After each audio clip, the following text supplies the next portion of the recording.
Nesse início do nosso culto, baixe sua cabeça e vamos falar com o nosso Pai. Obrigado, Senhor, pelo nosso dia. Podemos estar na Tua casa, Jesus. Não há lugar melhor para estar do que na Tua casa, Senhor. E nesta manhã nós estamos aqui para Te adorar, Senhor, entregar toda a nossa vida, colocar aos Teus pés e ouvir a Tua palavra, Senhor. Que ela venha de encontro às nossas necessidades nesta manhã. Que tudo que for feito aqui seja apenas para a honra e glória do Seu santo nome. Nós oramos no Teu poderoso nome, Jesus. Amém. Amém. Inscreva, curta essa transmissão e compartilhe também este nosso culto, essa celebração da manhã. Estamos diante do Deus que é digno, nos prostramos e o adoramos. E esse é o desejo do nosso coração, adorarmos o Senhor em espírito e em verdade. Vamos ler todos juntos Apocalipse 5, 11 e 12. Vamos ler? Vi e ouvi uma voz de muito distante ao redor do trono, dos seres viventes e dos anciãos, cujo número era de milhões e milhares de milhares, clamando com voz forte: digno é o Cordeiro que foi morto de receber o poder, a riqueza, a sabedoria, a força, a honra, a glória e o louvor. Nós vamos cantar esta canção que exalta o Cordeiro de Deus. E a primeira vez vai ser só um ensaio, então vai ser piano com a congregação. Vamos cantar? És amado?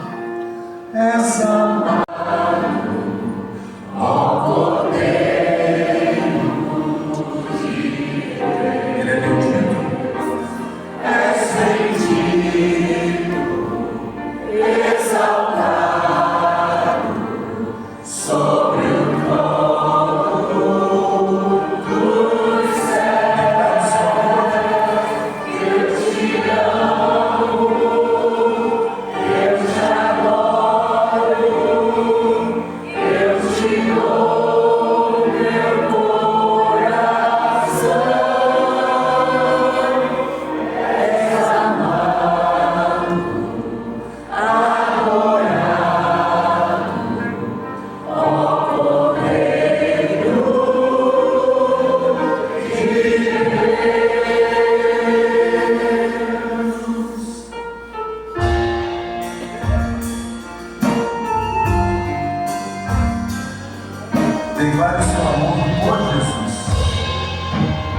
Senhor é quem nos guia, ela é quem nos sustenta, ela é que dirige a nossa vida. E sem a graça de Jesus nós não somos nada.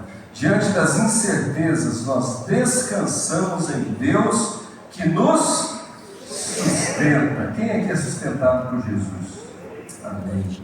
Esse é o nosso momento de gratidão e de intercessão também, e de dedicação de dízimos e ofertas. Se você vem preparado para dedicar o seu dízimo e oferta, enquanto cantamos, você pode fazer isso, vir à frente e dedicar. Se você tem algo para colocar diante do Senhor, diante da igreja, um motivo de gratidão, venha também, fique aqui ao meu lado esquerdo. E se você tem algo para pedir, algo para clamar, que a igreja possa interceder por você, fique aqui ao meu lado direito. Enquanto cantamos, você pode fazer isso.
Respiratória está internado no Hospital das Clínicas. Estamos orando pela irmã Tiana. Nosso irmão João Félix parece que já saiu do CTI, está no quarto, mas ainda carece das nossas orações. Uma série de mudanças na casa vão precisar ser feitas, estruturais, né? Para que ele possa retornar ao seu lar. Rondinelli Serafim Diniz, não é o nosso Rondinelli aqui, outro Rondinelli, filho da Maria Helena, está internado no Rio, precisando teve um AVC, vai ter que fazer cateterismo. Estamos orando pelo filho do Paulo e da Ivete, nossos irmãos aqui, o Armando. A irmã Lívia Heller, minha mãe, está com dores fortíssimas de neuralgia do trigêmeo, uma dor bem aguda. Oremos por ela. A irmã Simone Junqueiro, estamos felizes que ela não vai precisar, pelo menos por enquanto, fazer cirurgia. Nosso pastor Sérgio Garcia também está de alta, retornaram para casa. E graças a Deus, a Helena, filha de Gustavo e Natália, netinha do irmão Josué e irmã Maria Nilce, também teve alta depois de alguns dias internada, recém-nascida. Então nós estamos gratos a isso e também agradecendo a Deus pela viagem que nossos irmãos fizeram a Marajari e retornaram bem, contentes. Hoje à noite vamos ter um momento de testemunhos, então nós queremos orar por isso tudo. Nosso pastor vai nos conduzir nessa oração.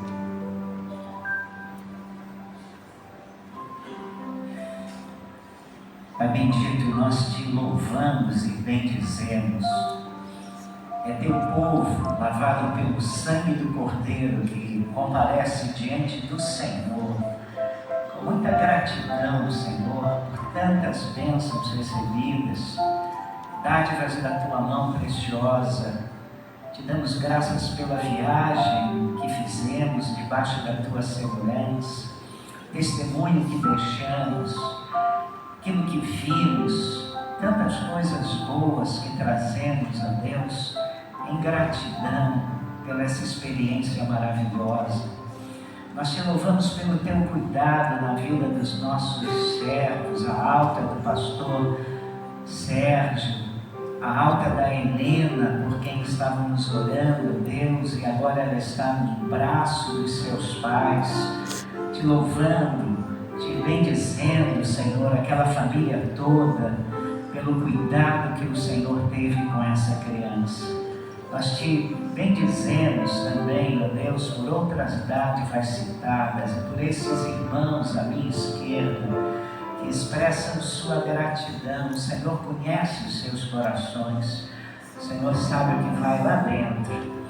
Nós nos unimos a eles nessa gratidão. Também clamamos pelo cuidado sobre a irmã Diana, sobre o irmão João. Pedimos a tua bênção sobre o Rondinelli, que vai ser operado.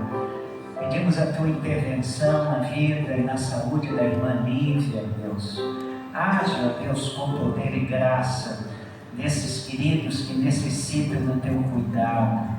Estamos clamando e nos unindo a esses irmãos que estão à minha direita, apresentando suas causas diante do trono, sabendo, Senhor, que o Senhor é bom e a sua bondade se estende de geração em geração, sabendo que toda boa dádiva, todo dom perfeito vem do alto, e o Senhor é um Deus que ouve o nosso clamor, e é um Deus que nos desafia a chegarmos com confiança ao trono da graça para recebermos graça em tempo oportuno. E é confiado nessa tua palavra que nós apresentamos as necessidades da tua igreja, dos nossos irmãos em Cristo, pedindo, Deus, age com graça e misericórdia nessas situações. Glorifica o teu nome na vida desses irmãos. Ser engrandecido, Senhor, na vida de todos nós. Aceita o nosso louvor e gratidão, confiando que o Senhor há de agir e glorificar o teu nome. Em nome de Jesus, oramos. Amém. Graças e louvores a Deus, queridos irmãos. Queremos, nessa hora, convidar a família do Lucas.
Então, já que os irmãos pelo olhar estão pedindo, quando se quiser pode ficar sentado, ficou em pé há muito tempo, pode sentar. Queridos, enquanto vocês acham Êxodo 14, hoje à noite, no culto da noite, nós vamos dar um relatório do que foi a nossa viagem até Marajaí, Nogueira e Caiambé. Nós fomos muito abençoados. Em várias partes da nossa viagem, eu relembrei ao nosso grupo, nós temos muitos irmãos, centenas de irmãos que estão orando por nós. E nós sentimos isso, os irmãos orando, intercedendo, pedindo para que nós fôssemos usados para a glória de Deus. E não foi diferente. E a minha palavra agora é gratidão à igreja. Muito obrigado. Vocês oraram e nos sustentaram na oração.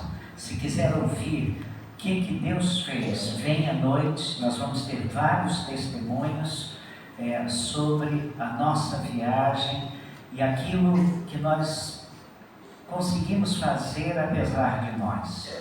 Então venha, vai ser muito bonito, eu creio que nós vamos ouvir coisas que glorificam o nome de Deus.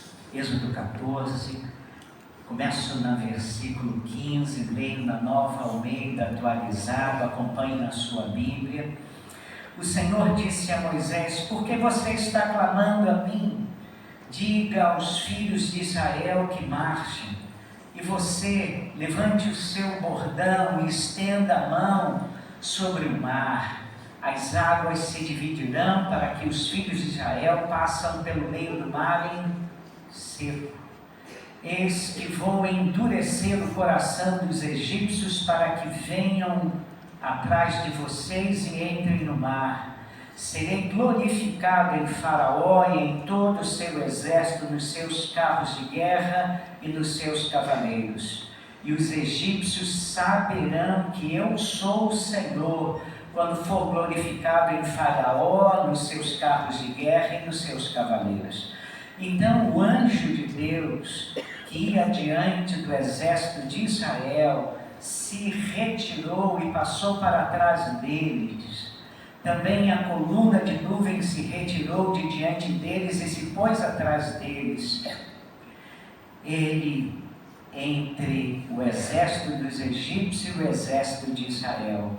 A nuvem era escuridão para os egípcios, mas iluminava a noite para o povo de Israel, assim que durante toda a noite os dois exércitos não puderam se aproximar. Então Moisés estendeu a mão sobre o mar e o Senhor, pois por um forte vento leste que soprou toda aquela noite, fez com que o mar se retirasse, tornando-se terra seca, e as águas foram divididas. Os filhos de Israel entraram pelo meio do mar em seco, e as águas foram qual muralha à direita e à esquerda deles. Os egípcios que os perseguiam entraram atrás deles, todos os cavalos de Faraó, os seus carros de guerra e seus cavaleiros, até o meio do mar. Na vigília da manhã, O Senhor, na coluna de fogo de nuvem, viu o acampamento dos egípcios e criou alvoroço no acampamento dos egípcios. Emperrou as rodas dos carros dos egípcios, fazendo com que andassem com dificuldade. Então os egípcios disseram: vamos fugir da presença de Israel, porque o Senhor está lutando por ele contra os egípcios. O Senhor disse a Moisés: estenda a mão sobre o mar, para que as águas se voltem sobre os egípcios, sobre os seus carros de guerra e sobre os seus cavaleiros. Então Moisés estendeu a mão sobre o mar, e o mar, ao romper da manhã, retornou à sua força. Os egípcios fugiram do encontro a ele, e o Senhor jogou os egípcios para dentro do mar. As águas voltaram e cobriram os carros de guerra e os cavaleiros de todo o exército de Faraó, que os haviam seguido no mar. Nem ao menos um deles escapou com vida. Mas os filhos de Israel caminhavam a pé enxuto pelo meio do mar, e as águas lhes eram quais muralhas à direita e à sua esquerda. Queira Deus abençoar a sua palavra. Sente-se, por favor, deixe a sua Bíblia aberta. Quando estamos encurralados. Nenhum texto da Bíblia ficou mais na memória do povo hebreu do que esse. Também nenhum outro é tão que ele fez e como ele é. A situação relatada aqui é dramática, irmãos. O povo de Deus está saindo do Egito depois de 10 pragas e o endurecimento do coração de Faraó. Finalmente, sem saber mais o que fazer diante de tamanha calamidade, Faraó permite o povo sair. E o povo de Deus sai para adorar a Deus e não sabe exatamente o tipo de adoração que Deus quer. Mas vai porque está vendo a mão poderosa de Deus e agora tem a promessa de ir viver numa nova terra. E quando eles chegam perto do Mar Vermelho, e essa foi a rota que Deus pediu que eles passassem, pois havia outras opções, havia outros caminhos, até mesmo caminhos mais curtos, mas a Bíblia diz que Deus impediu que passassem por esses caminhos mais curtos. 2 razões. Primeira razão, se fossem por caminhos mais curtos, certamente teriam de enfrentar povos instituídos naqueles territórios há muito tempo, e eles possivelmente teriam de lutar. E aquele povo tinha um exército recém-formado e não estava habituado à luta. Eles desanimariam logo da caminhada. Segunda razão, porque Deus tinha propósitos ao optar por esse caminho. O certo é que agora esse povo se vê numa situação muito complicada, porque de um lado está o mar, as montanhas e desertos de outro, e a notícia que está chegando a eles que o portentoso exército do Egito, a maior potência bélica daqueles dias, está vindo para destruí-los. E o povo de repente se vê sem solução. Eu não sei quantos de nós já passamos por situações muito parecidas. Quando você olha para os lados e tudo que você tem, as circunstâncias que estão à sua volta são simplesmente desesperadoras. Você, cheio de medo, se sente encurralado.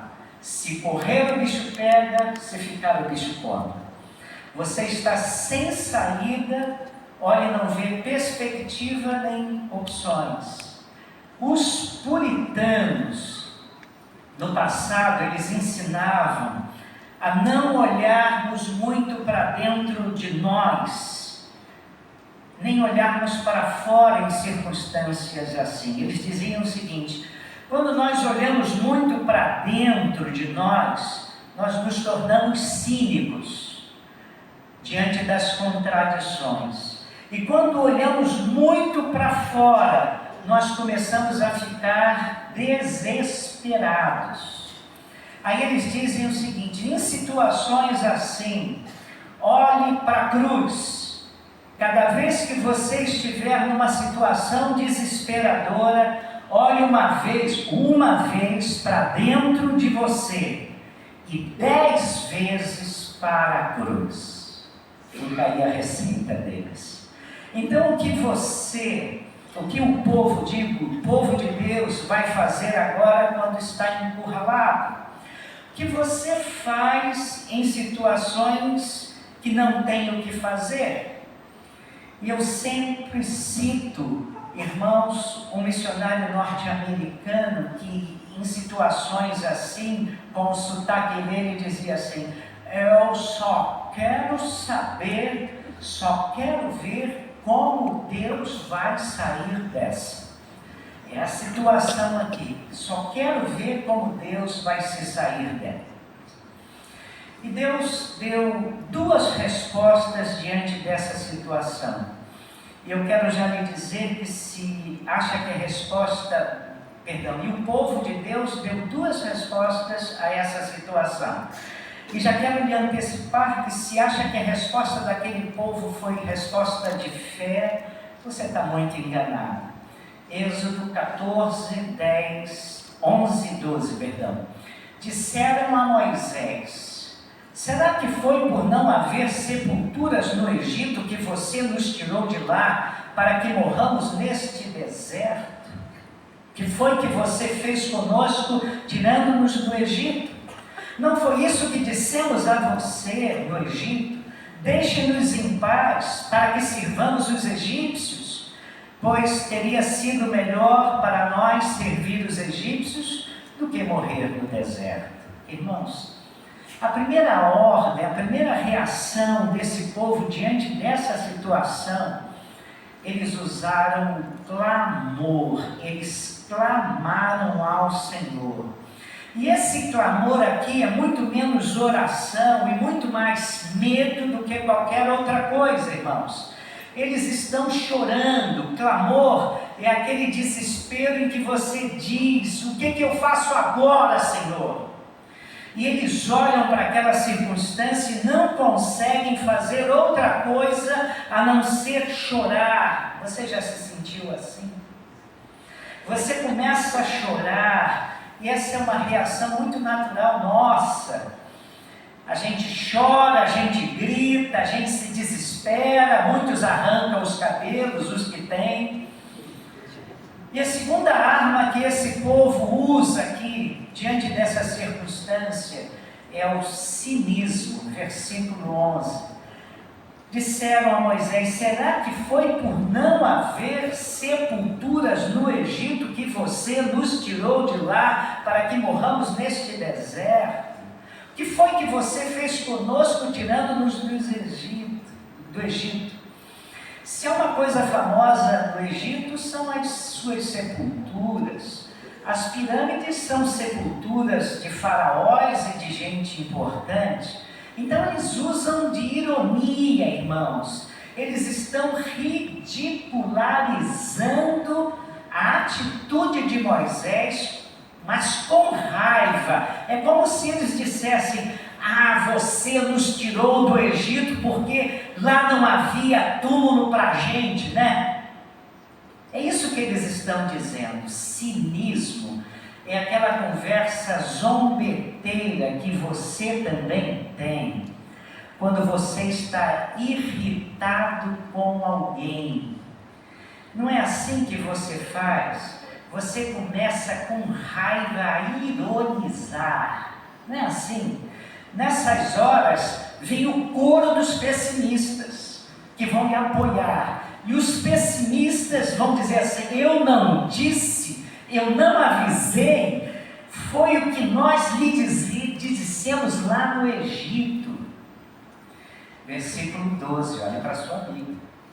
Não foi isso que dissemos a você no Egito? Deixe-nos em paz para que sirvamos os egípcios, pois teria sido melhor para nós servir os egípcios do que morrer no deserto.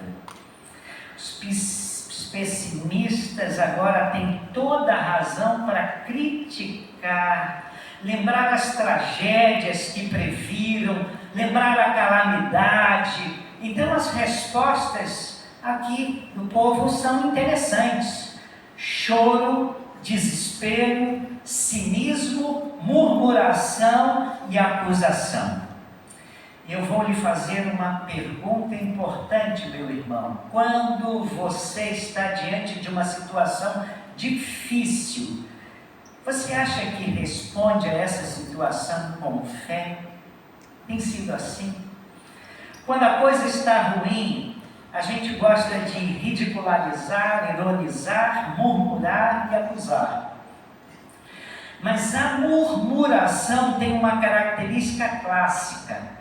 Toda murmuração é contra Deus, porque Deus permite que eu passe por isso. O que é que nós podemos fazer quando nos sentimos encurralados? Ao invés de darmos resposta natural, nós reagimos com choro, cinismo, ironia, murmuração, maledicência, acusação. Mas que respostas nós podemos dar? Lendo esse texto, eu direi algumas respostas para o meu próprio coração e quero partilhá-las com vocês. Primeira resposta, lendo esse texto, primeira resposta é essa: não importa quão desesperadora seja. Saddam Hussein, ele jogou umas bombas químicas de napalm nos curdos e morreram uns tanto. Qual é a resposta que esse povo curdo pode dar a um poderio bélico como o dos Estados Unidos, por exemplo? O que nós vemos aqui é exatamente a mesma coisa. A maior nação do mundo, a mais rica, a mais poderosa, com uma dinastia milenar, que quer massacrar um povo que agora é nômade, constituído por um bando de ex-escravos que nem arma de guerra direito tinham. O que esse povo pode fazer? Parece que os egípcios têm a faca e o queijo nas mãos. Mas, meu irmão, preste atenção, não interessa quem parece ter poder. O importante é que nas Sagradas Escrituras o homem de fé tem de aprender. Não interessa saber quão positiva esteja a situação do outro lado. O importante é saber se Deus está do seu lado. O importante é você saber: Deus está do seu lado. A questão fundamental é essa: Deus está do meu lado ou não? E o fantástico é que quando Moisés começa a instruir esse povo, e o povo começa a ouvi-lo, olha o que Deus diz através de Moisés no versículo 14. Olha o que Moisés diz: o Senhor pelejará por vós e vós os calareis. É isso que Deus diz através de Moisés: o Senhor pelejará por vós. Em outras palavras, fiquem caladinhos aí. Deus vai ser Deus na vida de vocês. Queridos, há uma música de Milton Nascimento que se encaixa muito bem aqui. Ele diz assim: nada a temer a não ser fugir da luta, nada a fazer a não ser temer o medo. E eu tenho aprendido que para nós, os crentes que conhecemos o Senhor, que Milton não conhece, nós podíamos dizer: nada a temer a não ser que Deus não esteja do nosso lado. É isso que um crente diz. E esse é o grande segredo da fé cristã. Você tem de aprender a olhar para Deus e saber se Deus peleja por você. Você pergunta assim: Deus peleja por mim? Se Deus peleja por mim, eu não preciso temer nada, irmãos. Isso tem a ver com todas as situações que você tenha que enfrentar e que aparentemente não haja saída. Até mesmo as acusações do diabo. Quando a gente vai para a Bíblia, a palavra de Deus, A Bíblia nos instrui sobre essas coisas espirituais, falando, por exemplo, sobre acusações demoníacas. A Bíblia diz assim, olha o que a Bíblia diz, 1 João 1,18: aquele que é nascido de Deus, Deus o guarda e o maligno não os toca. Depois eu cito 2 Tessalonicenses 3, 2 e 3, mas só vou ler o versículo 3. O Senhor, porém, é fiel, Ele os fortalecerá e os guardará do maligno. Portanto, para nós que seguimos a Deus, o Deus das Escrituras, o Deus que abriu o Mar Vermelho, a questão fundamental é saber se Deus está do nosso lado ou não. Eu creio que é por isso que um homem chamado José Rodrigues Bosco, que é cantor gospel, que é pastor também, ele tem uma frase fantástica numa das letras dele. Ele diz assim, olha: portas que se fecham são iguais às que se abrem, se abertas ou fechadas por Deus. Tem isso ali.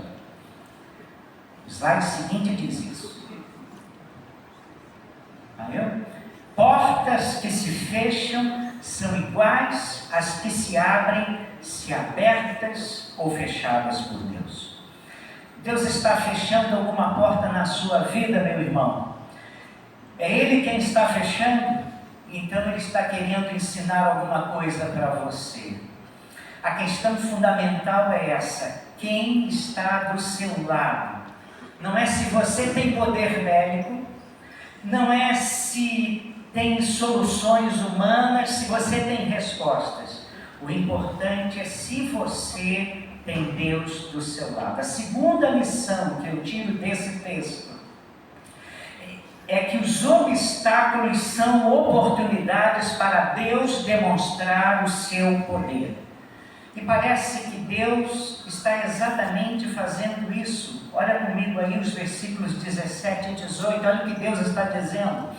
Eu, porém, endurecerei o coração dos egípcios, e eles os perseguirão. Serei glorificado por meio do faraó e de todo o seu exército, com os seus carros de guerra e os seus cavaleiros. Os egípcios saberão que eu sou o Senhor quando eu for glorificado por meio do faraó, com os seus carros de guerra e os seus cavaleiros.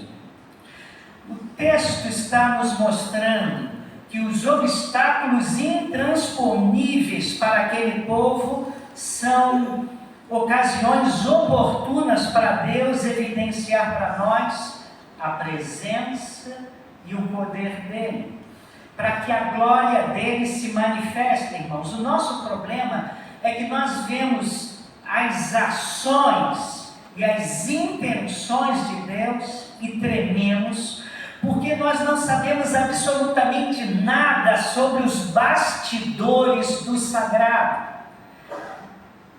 Nós queremos saber mais, mas nós nunca conhecemos e nem conheceremos esses bastidores, irmãos. O que nós vemos na situação é o palco iluminado.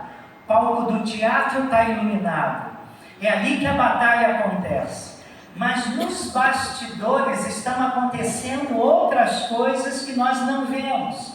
E eu vou dar um exemplo para você entender o que eu estou dizendo, o exemplo de Jó. Jó é um exemplo muito claro. Ele passa por sofrimentos impressionantes. O texto bíblico nos mostra que por detrás dos sofrimentos de Jó há outros fatores que ele não conhece. A gente vai lendo o livro de Jó e chega a pensar assim: puxa, que bom se Jó soubesse o que está por detrás. A gente tinha vontade de entrar lá no livro: Jó, isso é uma guerra que está acontecendo, uma guerra espiritual, você não está sabendo de nada, rapaz. Mas Jó não vê. Acontece conosco também, muitas vezes, irmãos. Você está passando por algumas batalhas, está passando por algumas lutas, e não entende muito bem o que está lhe acontecendo. Se nós soubéssemos os bastidores, nós entenderíamos melhor. Mas muitas vezes Deus não permite isso, queridos, porque nessas horas o que Deus quer é que confiemos nele. Isso é fé. A gente recita o que é fé. Hebreus 11:1. O que é fé? Fé é a certeza das coisas que se esperam e a convicção de fatos que se não veem. Eu não estou vendo, mas eu creio, mas eu confio e eu sei que Deus está ali naquela situação. Em Jó, tudo está envolto na esfera sobrenatural. Poderes do inferno e do céu estão presentes. No entanto, Jó só consegue perceber o que vê. E o que Jó vê? Aquilo que Jó vê é complexo, aquilo que Jó vê é caótico, irmãos.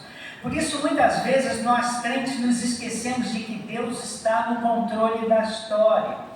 E o que Deus está dizendo nessa passagem, lá no Mar Vermelho, nesse episódio histórico, é exatamente isso. Eu serei glorificado em Faraó. Irmãos, por entender isso, uma pessoa fez certa vez a seguinte afirmação: a Bíblia relata a história de Deus na história dos homens. Vou repetir. A Bíblia relata a história de Deus na história dos homens. Você já parou para pensar na intenção da Bíblia? Já parou para pensar? A intenção é demonstrar um Deus que age numa história concreta e humana demais. É isso. A manifestação de Deus é que é sobrenatural, mas em algumas ocasiões nós verificamos que essas ocasiões ficamos sabendo só das manifestações sobrenaturais de Deus, porque a Bíblia diz. Vou dar algum exemplo. Por exemplo, José. Não existe na Bíblia uma pessoa cuja história seja tão natural quanto a de José. Ele nasce numa família complicada, 4 mulheres dominam a casa. Irmãos, 4 mulheres dominando a casa é uma coisa terrível, né? Dando um pequeno espaço para o marido, pequenininho espaço para o marido. E ali vão crescendo aqueles meninos que vão nascendo de tudo quanto é jeito, e cada um é mais complicado que o outro. José nasce, cresce, é um adolescente sonhador, coisa de adolescente. Os outros começam a ficar com a inveja dele, até que resolvem vendê-lo. Eu disse para os irmãos que a família vai complicada. Tão complicada que os irmãos pegam José e o vendem. E onde é que você percebe Deus nisso, irmão? Se não fosse a revelação de Deus nas Escrituras, você não veria nada da mão de Deus nisso, mas a Bíblia diz assim: e Deus era com José. Nós temos essa informação. Se não tivéssemos essa informação, nós falamos, coitadinho do José. Aí ele é preso, chega lá no Egito, ele é preso com uma falsa acusação, ele é vendido como escravo, é fiel, vai para um lugar, serve, dá o melhor, é preso, vai para a cadeia, chega lá, encontra gente, encontra sonhos, revela esses sonhos, apanha de novo porque ele é esquecido por aquelas pessoas a quem ele ajudou. E o que está acontecendo aqui? Aparentemente ações humanas, mas se nós pudéssemos ver os bastidores, Deus estava agindo ali. E Deus estava no comando o tempo todo e sendo com José. Então a Bíblia está narrando as histórias de Deus na história de um homem, José. Deus está ali se manifestando. Você tem esse Deus na sua história, meu irmão? Nos eventos naturais da sua história, você tem percebido Deus? Você tem percebido a mão de Deus? Estava preparando esse sermão, estava pensando na minha vida, irmãos. E vou dizer para os irmãos, eu fiquei todo arrepiado, relembrando a mão poderosa de Deus na minha vida. Queridos, Deus pondo e dispondo de você, Deus trazendo e nos colocando em determinadas circunstâncias e lugares para evidenciar a glória dele. Deixa eu caminhar um pouco demais. Deus pega uma menina pobre chamada Esther e a joga no reinado para que futuramente ela possa libertar o seu povo lá na frente. Deixa eu caminhar um pouco mais. Deus manda uma mulher pobre ir para outro país, porque o país dela está passando fome, a fome naquela terra. Ela vai, chega lá, o marido morre, os 2 filhos morrem, e Noemi volta com a nora, também viúva, que se apega ao coração de Noemi e diz: estou com você e não abre. Na verdade não disse isso, ela disse: porque aonde quer que você for, irei eu, e onde quer que pousar, pousarei eu. Seu povo é meu povo, seu Deus é meu povo, é meu Deus. Onde quer que você morrer, morrerei eu, e aí serei sepultado. Que o Senhor me castigue se outra coisa que não seja a morte me separar de você. Estou com você e não abro. Então, num relacionamento muito bonito, e na declaração de amor mais bonita da Bíblia, feita por uma nora ou uma sogra, tá? Ela vai para Israel e ali ela se torna simplesmente tetravó de Davi, o rei de Israel. Ela não é só da linhagem de Davi, mas ela é da linhagem de Jesus. Você vê a mão de Deus nisso?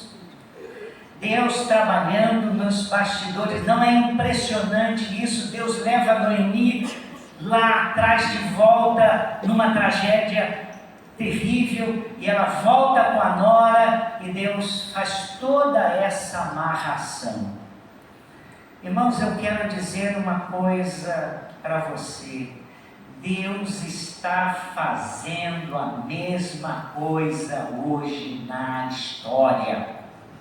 Então grave isso. Obstáculos são apenas oportunidades para Deus demonstrar o poder dele e para que ele seja glorificado neles. Você crê nisso? E a minha pergunta é: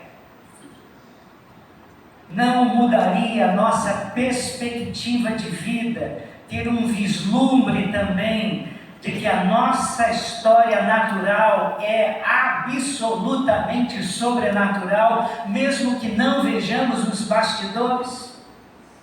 O Deus da Bíblia nunca é apanhado de surpresa.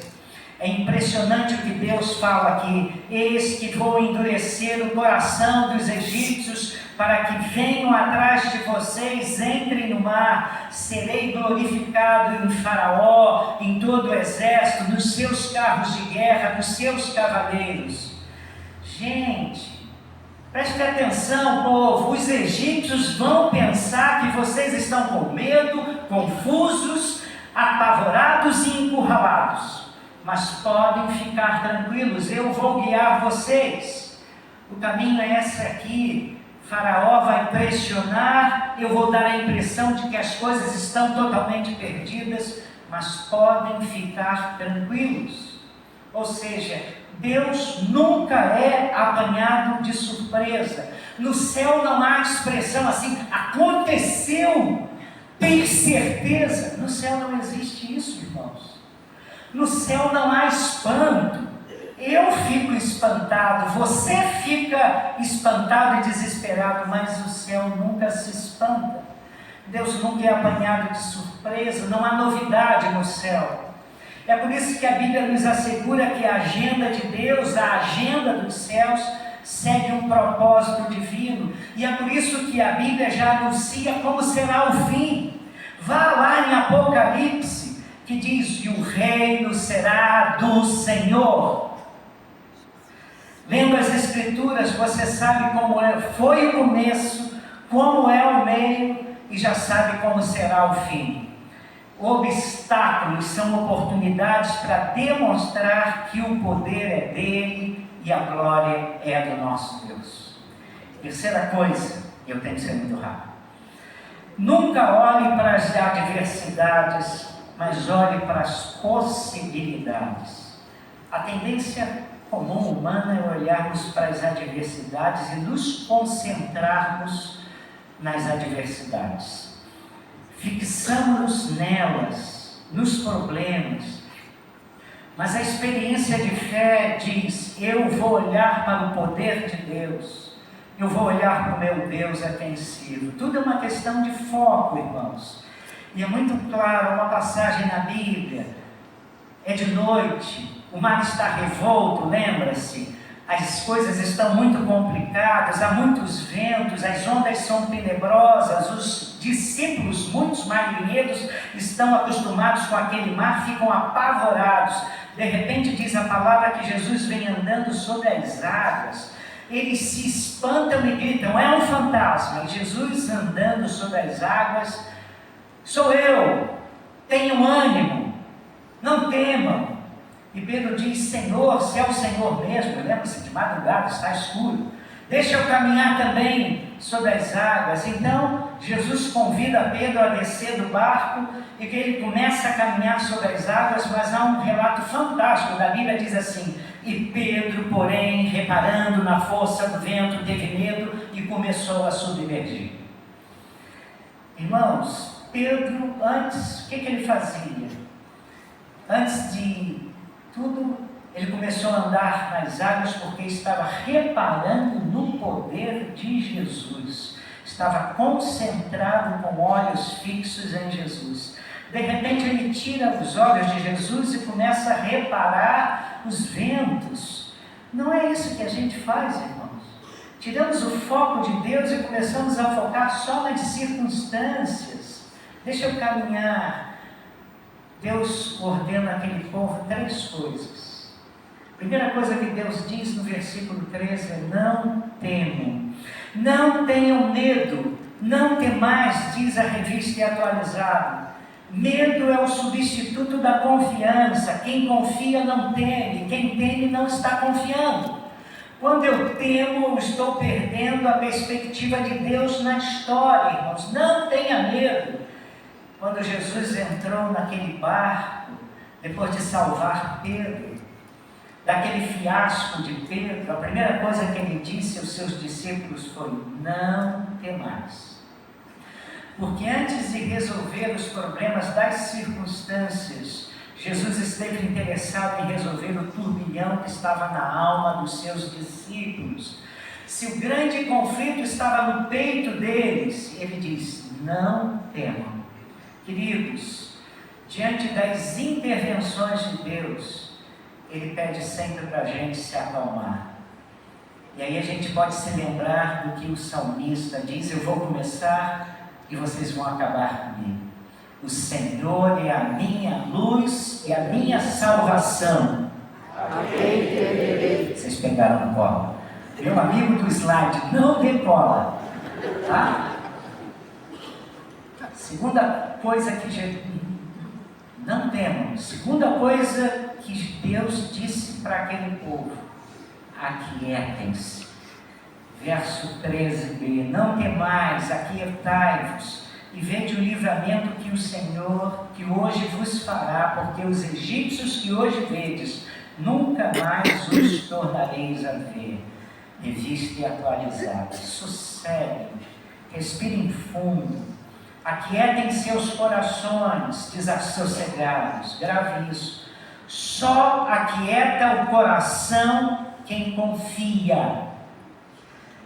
E aí a gente recita: ainda que eu andasse Pelo vale da sombra da morte, não temeria mal algum, porque tu estás comigo, a tua vara e o teu cajado me consolam. A gente recita isso bonito, né, irmãos? Aí vem uma provação, a gente esquece tudo. Pelo fato de Deus estar comigo, eu posso me acalmar. A gente só se aquieta com a compreensão de que a guerra está acontecendo, mas Deus está do meu lado, Deus está comigo. A terceira ordem de Deus àquele povo é mais esquisita ainda, irmãos. Versículo 15: marchem. Olha como ele diz: marchem. Disse o Senhor a Moisés: por que clamais a mim? dize aos filhos de Israel que marchem. É como se Deus dissesse: olha, vocês já oraram, vocês já clamaram, vocês já gritaram, vocês já choraram, agora então numa posição na vida, marchem. É isso que Deus está dizendo. O saudoso pastor Mauro Israel Moreira foi pastor da primeira igreja batista em São Gonçalo. Ele teve um ministério tão abençoado em São Gonçalo, chegou um momento que ele já não era pastor só da igreja, ele era o pastor da cidade. Os principais eventos da cidade ele era chamado para orar, ele era chamado para ter uma atuação como pastor. Foi diagnosticado com um tumor no cérebro, com 50 e poucos anos, no auge do seu ministério. Irmãos, e ele disse uma frase que todo mundo se lembra, disse para a igreja um dia, que foi levado para a igreja: se Deus ouvir as suas orações, vocês verão a glória de Deus, mas se Deus não ouvir as suas orações, eu verei a glória de Deus. Isso ficou marcado, mas quase ninguém se lembra de uma segunda frase dita pelo pastor Mauro Israel Moreira, que de volta e meia eu cito aqui. Ele já estava muito frágil, muito débil. E aí um dia ele foi levado, ele não conseguia ficar em pé, e ele foi levado à frente, próximo ao púlpito da igreja, para deixar uma palavra para a igreja. E sabe o que o pastor Mauro Israel Moreira disse para a igreja? Deram o microfone e disse assim: igreja, marche. Que coisa linda, irmãos. Eu estou indo, combati o bom combate, estou acabando a carreira, guardei a fé, estarei na glória, mas vocês vão continuar a marcha, vocês vão continuar marchando. Marchem, vocês têm ainda muito a fazer, muito a conquistar. Queridos, mesmo que eu não esteja aqui, marchem, há vitórias a conquistar. E Deus diz o mesmo a esse povo, a pessoas que adoram viver e ser vistas como vítimas. É o vitimismo, é a síndrome do coitadinho, são as coitadinhas. A crise já passou há muito tempo e elas ainda estão deprimidas. Ficam dizendo: o que Deus, quando é que Ele vai abrir o mar? E Deus já abriu o mar há muito tempo. Sabe quando foi que Deus abriu o mar? Deus abriu o mar quando eles tocaram na água. Então, versículo 21, Moisés estendeu a mão sobre o mar e o Senhor, por um forte vento oriental, soprou toda aquela noite, fez retirar-se o mar, que se tornou terra seca, e as águas foram divididas. Os filhos de Israel entraram pelo meio do mar em seco, as águas lhe foram qual muro à sua direita e à sua esquerda. Ficar choramingando em cima da dor é uma atitude de vitimismo e grande pecado. E há muito crente que parece mais carpinteira profissional, vive chorando, crente. Marchem, vão para frente, a vida continua, nós precisamos confiar. E aqui nós temos uma das compreensões mais sublimes da história de Israel. Era a maior ameaça deles e se tornou o símbolo do poder do Deus deles. Qual é o seu mar? Nós não podemos parar, porque esse Deus que deu a vitória sobre o mar vermelho, o nosso Deus, também tem muitas vitórias no meio de lutas para nós experimentarmos e ficarmos assombrados com o poder e a glória do nosso Deus. Amém. Que Deus nos abençoe. Amém. Vamos nos levantar, não, ficar de pé e vamos ouvir o povo. Vamos ouvir o povo.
nossa gratidão então ao Coro Novo Canto. Marilene, uma bênção ter vocês aqui. E o Coro Novo Canto, eu tenho muitos amigos aí, né? Pastor João, Cristina, Renildo tá ali, entre outros, né? Minha professora de canto, Noêmia Marcelino.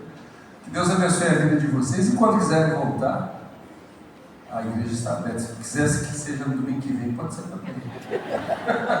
Tá bom? Nós temos uma lembrança para cada um de vocês, e que o Senhor possa conduzi-los de volta ao Rio de Janeiro no dia de hoje. Deus abençoe a vida de vocês.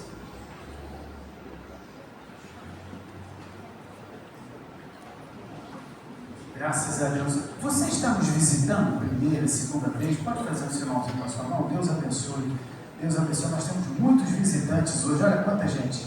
Deus abençoe a sua vida. Nos alegramos com a presença de vocês. E se você deseja conhecer melhor a nossa igreja, se você está vindo nos conhecer, quer saber mais informações, nós temos de 2 em 2 meses um encontro de integração. E a gente pede que você preencha esse papelzinho azul aí na sua frente, nossos irmãos podem ajudar. Nós queremos conhecê-lo melhor. Se você também desejar, preencha e entregue para nós. Se você quiser deixar no nosso balcão ali, e você não tem Bíblia, além de deixar o seu contato, nós vamos te presentear com uma Bíblia. Queremos que você saia daqui com um exemplar da palavra de Deus. Que Deus abençoe. Uma oração silenciosa nós terminamos. Deus abençoe também os que estão participando conosco. Retornem às 18 horas para ouvirmos o testemunho dos nossos irmãos em Marajé. Que Deus abençoe a todos.